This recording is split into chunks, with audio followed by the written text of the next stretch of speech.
महीने में योगी जी को निपटाएंगे। ये मोदी जी अपने लिए वोट नहीं मांग रहे हैं, मोदी जी अमित शाह को प्रधानमंत्री बनाने के लिए वोट मांग रहे हैं। जिस राज्य के अंदर ये चुनाव हारेंगे उसके मुख्यमंत्री को पकड़ के जेल में डाल दो, सरकार गिरा दो। केजरीवाल सीएम पद से इस्तीफा क्यों नहीं देता? तुम अगर जनतंत्र को जेल में कैद करोगे तो जनतंत्र जेल से चला के दिखाएंगे। दोस्तों, मैं मोदी जी को कहना चाहता हूं, भ्रष्टाचार से अगर लड़ाई लड़नी है तो केजरीवाल से सीखो। प्रधानमंत्री जी, भ्रष्टाचार के खिलाफ लड़ाई केजरीवाल ने लड़ी है। 2015 में जब दिल्ली में हमारी सरकार बनी थी, हमारे एक मंत्री का एक ऑडियो मेरे पास किसी ने व्हाट्सएप कर दिया।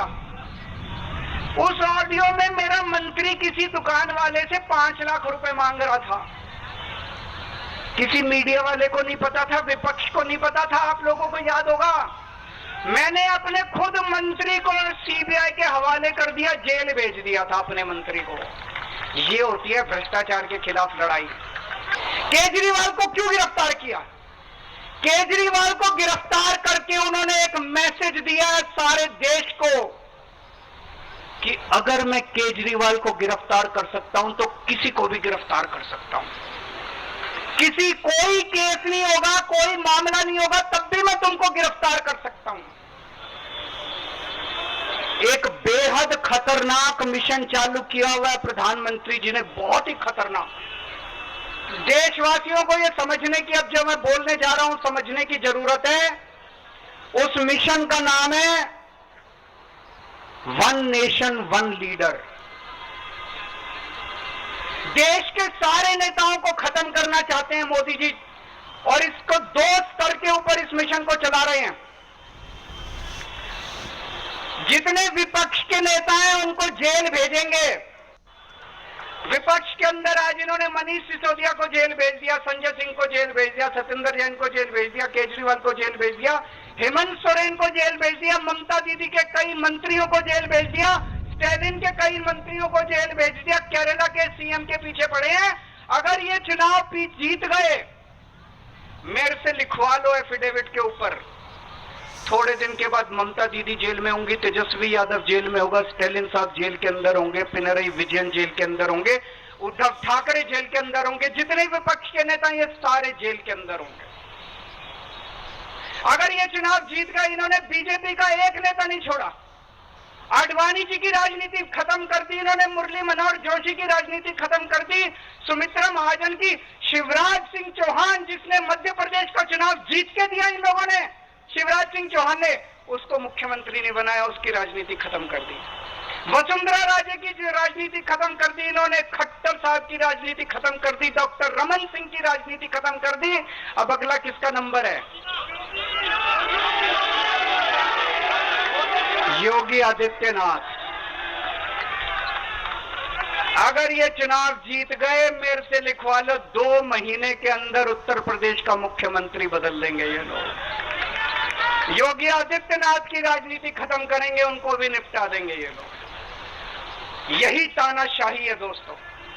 वन नेशन वन लीडर ये चाहते हैं, एक ही तानाशाह इस देश के अंदर बचेगा, एक ही तानाशाह इस देश के अंदर बचेगा। मैं सुप्रीम कोर्ट का बहुत बहुत शुक्रिया अदा करना चाहता हूं। उन्होंने 21 दिन दिए हैं, एक दिन में 24 घंटे हैं। मैं एक दिन में 24 में से 36 घंटे काम करूंगा, पूरे देश भर में घूमूंगा इस तानाशाही को रोकने के लिए। दोस्तों, जितनी मेरे अंदर ताकत है, मेरा सब कुछ कुर्बान है देश के लिए। मेरा तन मन धन सब कुछ कुर्बान है मेरे देश के लिए। मेरे खून का एक एक कतरा मेरे देश के लिए, मेरे शरीर का एक एक कतरा, मेरी जिंदगी का एक एक पल मेरे देश के लिए। मेरे देश को बचाने के लिए मैं पूरे देश में जाऊंगा दोस्तों। अब एक बहुत महत्वपूर्ण बात करने जा रहा हूं, उसको ध्यान से सुनना। ये लोग इंडिया गठबंधन से पूछते हैं आपका प्रधानमंत्री कौन होगा। मैं बीजेपी से पूछता हूं आपका प्रधानमंत्री कौन होगा। आप लोग सोच रहे होंगे केजरीवाल क्या बात कर रहा है, मोदी जी होंगे। नहीं, मोदी जी अगले साल 17 सितंबर को 75 साल के हो रहे हैं। बीजेपी के अंदर मोदी जी ने 2014 में मोदी जी ने खुद ने रूल बनाया था कि बीजेपी के अंदर जो भी 75 साल का होगा उसको रिटायर कर दिया जाएगा। सबसे पहले आडवाणी जी को रिटायर किया गया, उसके बाद मुरली मनोहर जोशी जी को रिटायर किया गया, फिर सुमित्रा महाजन को रिटायर किया गया, फिर यशवंत सिन्हा को रिटायर किया गया। अब मोदी जी अगले साल 17 सितंबर को रिटायर होने वाले हैं।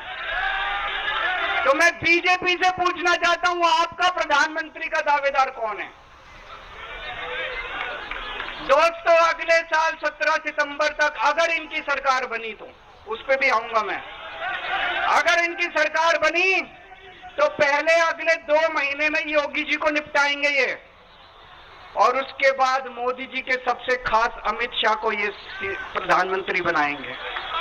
तो मैं लोगों को, देश के लोगों को आगाह करना चाहता हूं, मोदी जी अपने लिए वोट नहीं मांग रहे हैं, मोदी जी अमित शाह को प्रधानमंत्री बनाने के लिए वोट मांग रहे हैं। मैं पूछना चाहता हूं मोदी जी से और अमित शाह जी से, ये मोदी की गारंटी पूरी कौन करेगा? क्या अमित शाह मोदी की गारंटी पूरी करेंगे? जब आप अगर जो वैसे तो मेरे को लगता है, मैं भी आऊंगा उसके ऊपर, मुझे नहीं लगता इनकी सरकार बन रही है, लेकिन जो बीजेपी को वोट देने जाएं वो ये सोच के जाना कि आप मोदी जी के नाम पे वोट नहीं दे रहे, आप अमित शाह के नाम पे वोट दे रहे।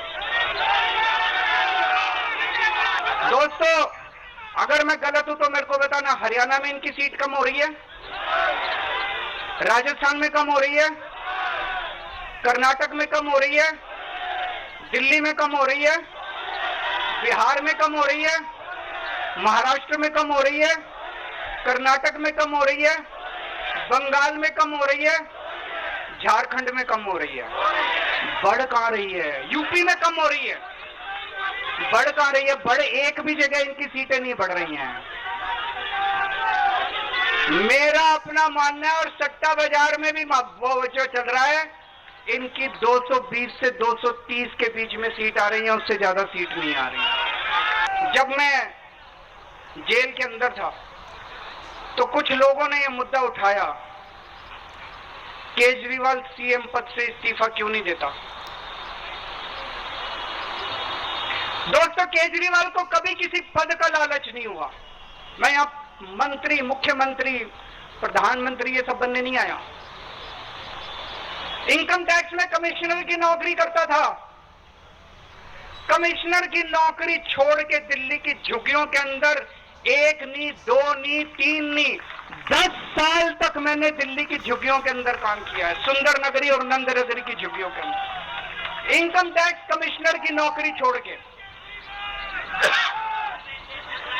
जब मेरे को दिल्ली की जनता ने पहली बार सीएम बनाया,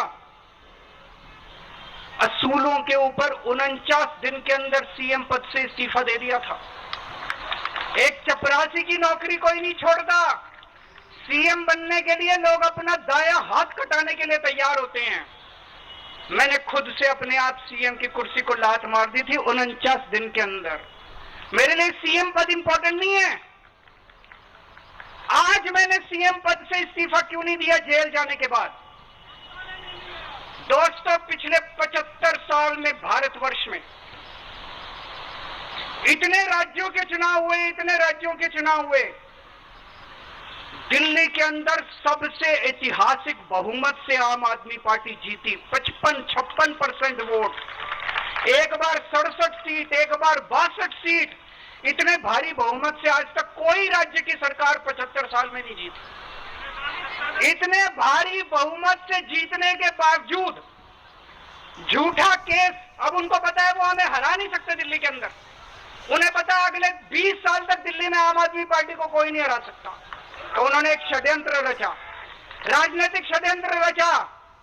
केजरीवाल को झूठे केस में जेल भेज दो, केजरीवाल को इस्तीफा देना पड़ेगा, केजरीवाल की सरकार गिर जाएगी।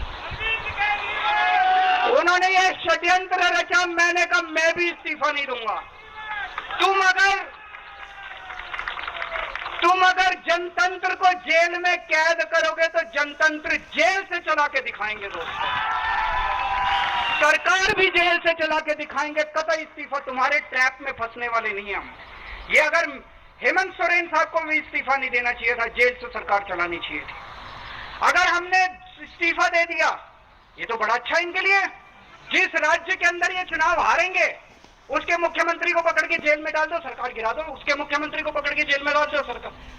आज मैं अगर दिल्ली की जेल के अंदर रह के दिल्ली की जेल से इस्तीफा नहीं दे रहा, वो इस तानाशाही के खिलाफ संघर्ष कर रहा हूं, इसको समझ लेना। केजरीवाल को किसी पद का लालच नहीं है। सीएम तो 100 सीएम की कुर्सी देश के नाम कुर्बान है दोस्तों।